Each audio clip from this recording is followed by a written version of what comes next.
Hello everyone, আবার একটা নতুন ভিডিও নিয়ে চলে আসলাম। বন্ধুরা, সেদিন ছিল আমার বাড়িতে লোকনাথ বাবার পুজো। অন্য বছরের চাইতে এবছরের পুজোটা একটু বড় করেই করবে ভেবেছিল বাবা। সেই জন্য সমস্ত কিছু গোছগাছ করে আমাদের শুতে শুতে অনেক রাতই হয়ে গেছিলো।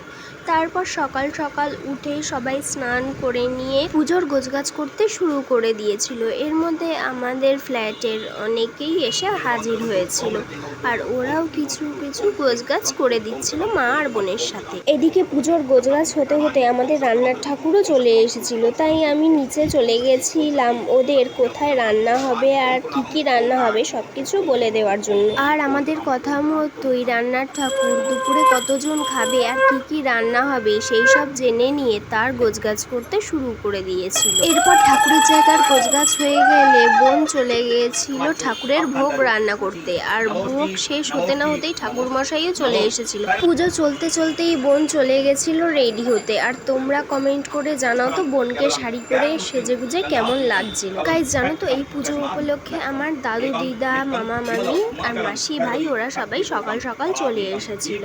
পুজো শুরু হওয়ার পরেই ফ্ল্যাটের আরো সব মেম্বাররা এসে পুজো দেখতে থাকলো। আর বন্ধুরা, আমি যেহেতু অঞ্জলি দেব না, তাই আমি একদম খাটের উপরে উঠে বসেছিলাম আর একটু লাইভ ভিডিও করছিলাম। বন্ধুরা, তোমরা তো জানোই এটা আমার বাড়ির লোকনাথ বাবার পুজোর ভিডিও।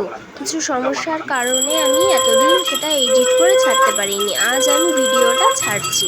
পুজো হতে হতেই আমি চলে গেছিলাম নিচে রান্নার কত দূর কি হলো সেইটা দেখার জন্য। আর ওখানে দাদুও ছিল, তাই কোনো সমস্যাই হচ্ছিল না। এরপর শুরু হলো অঞ্জলি, আর অঞ্জলি শেষ হওয়ার পর শুরু হলো আরতি।